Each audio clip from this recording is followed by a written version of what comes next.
Mario Galaxy is the best Mario game. Galaxy 2, specifically. No, it's Mario 64. You can't beat the classics. But Mario Galaxy is beautiful and has tons of unique ideas. Yeah, but the freedom in Mario 64 to go after any star you want anytime is really fun. The space theme and gravity... Hey, it's Wacko, and I'm competing in a singing contest. I'm just waiting my turn, so I have some time to kill. And that's the best part. Hey, it's Mario Odyssey! Mario Odyssey's the best Mario game, and it's not even close. There's a lot that lifts this game above the rest, from the open micro worlds to the brilliant capture mechanic. Mario's nipple. There's a lot here to enjoy, but the biggest thing that truly raises Odyssey above the rest is its fluidity. You like its water physics? No. Flow. Not the movement of liquids, or the principle in game design that keeps games difficulty to perfect ratio of players' skill to the game constantly fun no matter how good the player gets. Not that either.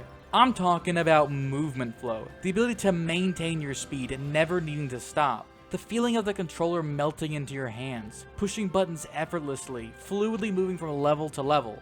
This is movement flow, and it's one of the best parts of any game. Previous Mario games have had great movement, but none were as versatile or fun as Mario Odyssey's.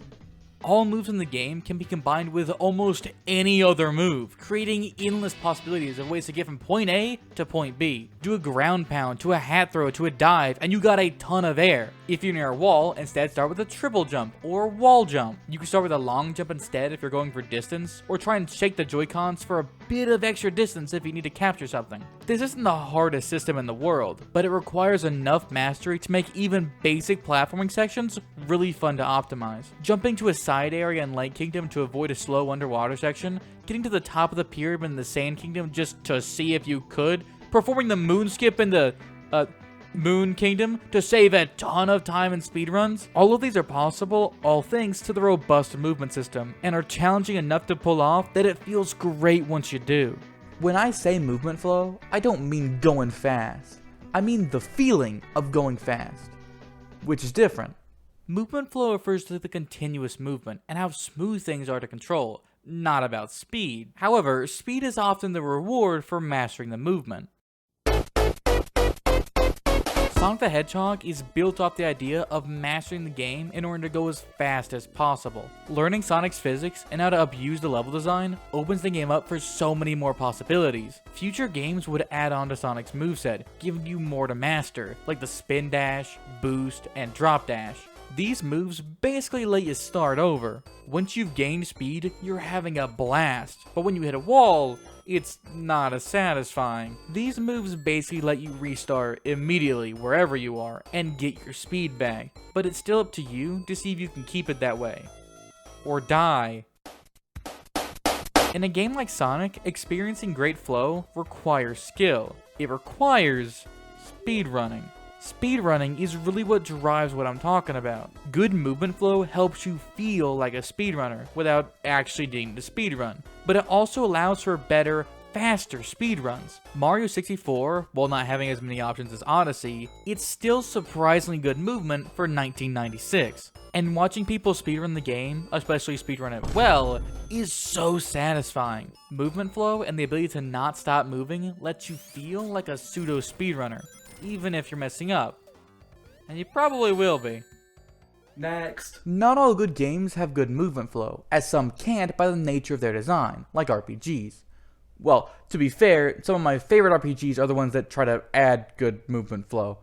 Sonic Underground! Good movement flow doesn't even need to be challenging or fast, it just needs to be fluid, or at least feel fluid. Spider-Man is almost everyone's favorite superhero, and for a good reason. Swinging around, while not complex or difficult to do at all, and while not even the fastest way Spider-Man can move, it's fluid. Insomniac Spider-Man games are designed to just let swinging work. You aren't blocked by anything, you can just go. You can improve your speed by jumping or zipping or literally anything else, but no matter what you do, it feels fluid. Just swinging around in these games, doing nothing, is satisfying, and it's hard to explain why. the peacefulness, the ease, the exaggerated swagger of a black On team. the flip side, Metroid Dread has great combat. The bosses having tons of attacks you need to memorize and dodge, all while having plenty of moves yourselves, meaning you'll be flipping around dodging attacks while doing as much damage as you can. You feel fully in control of Samus, like she'll do exactly what you need her to. The classic Metroid games feel far more sluggish in comparison. It takes more effort to get Samus to do what you want her to. Super Metroid had a wall jump, space jump, and screw attack, all of which rely on the spin jump as opposed to the base jump. However, while doing wall jumps, Samus constantly kept referring back to her base jump, and I just had to fall and start over. You could obviously claim that this was my fault, and I just lacked skill, and maybe I do, but I don't have this problem in Metroid Dread. The game isn't easy by any means, especially the boss fights, which require precise actions and decisions to win. But if you're good enough, you can avoid all damage, while Super almost expects you to get hit. Movement flow sounds so simple, but there are a lot of ways that a game's movement just doesn't work. The biggest way controls falter is when they don't click. The controller never melts into your hand. The muscle memory just doesn't seem to be working.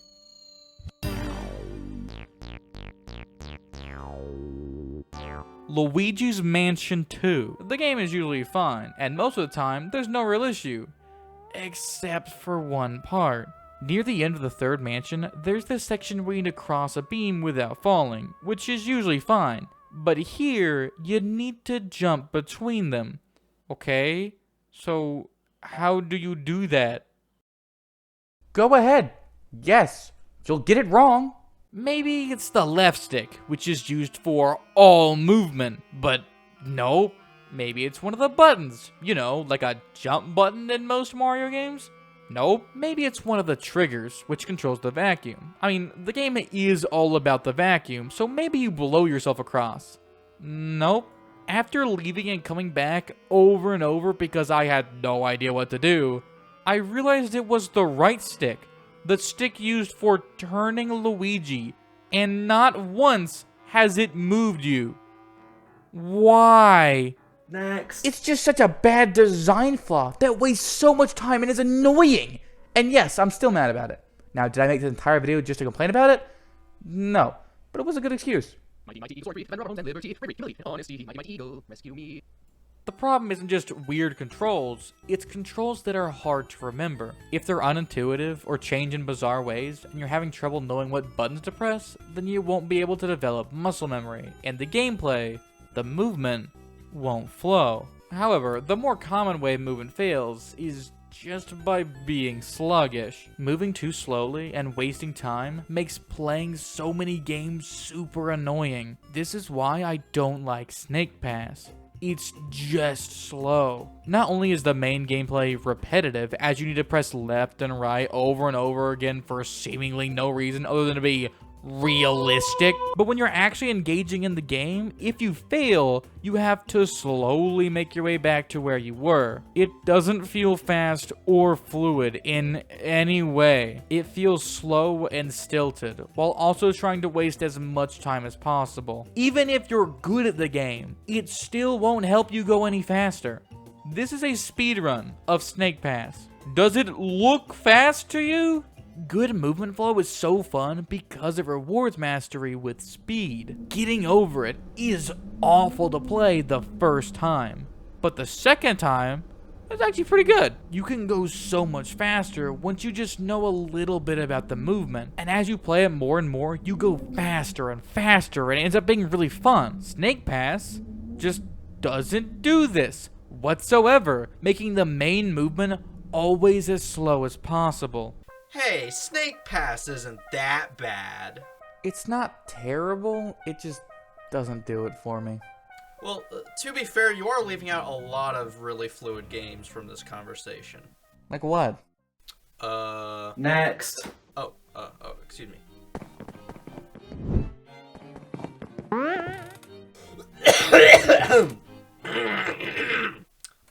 Okay. Pizza Tower. Ultrakill. That wasn't even a song. Get out.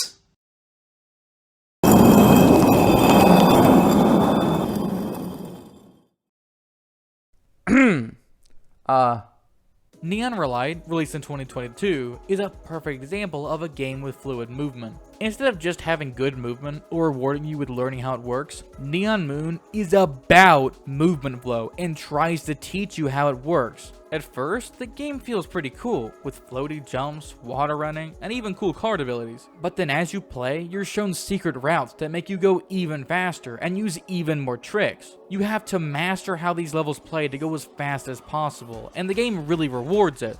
Too bad I can't beat Zalim's score. Why are you so fast? The only issue I had is that sometimes the controls didn't quite click sometimes. Sometimes I'd press the bumper when I wanted to press the trigger and vice versa. This wasn't always a problem. It was likely just because I was sleep deprived from playing at 3 in the morning. But as you go on, you learn more and more about how the game works and start getting better and better speedruns before the game tells you the secret routes. It's really cool. Even if I can't beat Zalim. Yo, what up? Demolition. Snipe with Godspeed twice, then use Fireball. Yeah, Fireball to the one on top of the pillar. Thank you. Speedrunner is one of my favorite party games. Probably because I'm good at it. It's built on these round levels that loop back on themselves, allowing you to run around them forever. Using wall jumps, slides, grappling hooks, boost, and items, you have to try and play well enough to get ahead of the other players. And once they go off screen, they die. Last one standing wins. The amount of complexity in a movement system that's, in all honesty, not that complex is astounding. A lot of fun shortcuts come from the maps, and secret options you may not know about. If you fall fast enough onto one of these slopes, you'll get a boost forward, and if you jump right away and you don't touch the ground, you can conserve that movement and go for a pretty long time. Grappling and swinging forward is also pretty fun, but again, if you grapple while falling fast enough and let go at just the right time, you'll sling yourself forward with a ton of speed. The slide often slows you down, so you want to time it as late as possible, but sometimes there's these sections where you want to slide in the air to make cool tricks and dive right into a tight gap. Each level having their own layout with unique shortcuts and techniques to gain speed keeps the game constantly fun. That game requires skill, but what if you're not as good at platformers? I mean, not everyone can be as skilled as me. Katana Zero lets you cheat at being fluid. You're able to kill enemies with your sword, throw background objects from a distance, and even deflect bullets back at those shooting at you. You have the ability to kill a room full of people, but you're probably not good enough to. That's why you're given the ability to slow down time. This slowdown makes everything effortless when you use it. To keep it fair, you only have a limited supply of, time? How do I know how this works? Either way, it's a tool in your arsenal. It allows you to technically do things fast when you're not really doing them fast. A nice bonus is being able to watch your fight in real time without the slowdown after you beat the level. Once you get really good at the game though, you'll often find yourself using less and less slowdown, and eventually really difficult or complex rooms can be cleared with just skill. I go from pretending to be a cool ninja to actually being a cool ninja. While this game is great though, it's not my favorite ninja game. That honor goes to...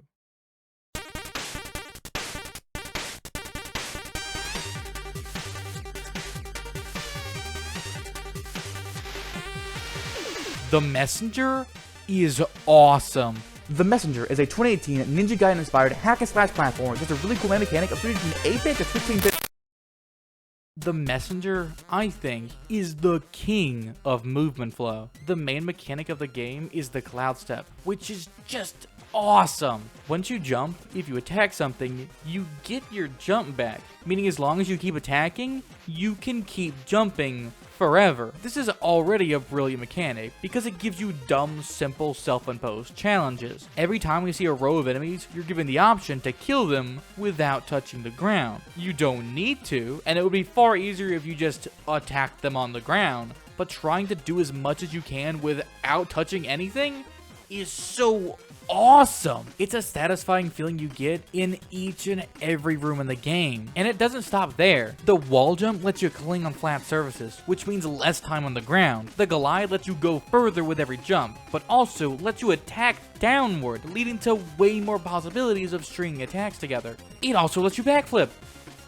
And that's awesome! The grappling hook lets you reach walls and enemies further away, but it also has these grappling points that fling you further with much higher speeds. Times when you need to move fast or not touch the ground are some of the best parts of the game. While this does let you go fast, it doesn't even need to. Just doing cool tricks, stringing enemy to enemy, never stopping, never needing to think about what's next, and it all just working smoothly is why this game is so fun and so satisfying to play. I love this game. I love the messenger. Next. That's me. I better get going.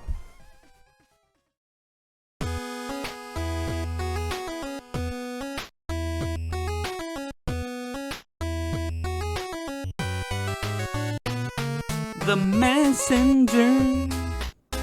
Have you ever played the messenger? Fighting the lead and the retries are free. You just go pay the gold that you owe. The messenger. Cloud jump around and just go kill those guys. I apologize to any gamer who can say they had found a better game. Stop. That was some of the worst singing I've ever heard in my life. It's a poorly written parody of an old country song sung with one of the worst voices I've ever heard in my life, and I've lived a long life as a judge, buddy. And to top it all off, it's something called The Messenger? What even is The Messenger?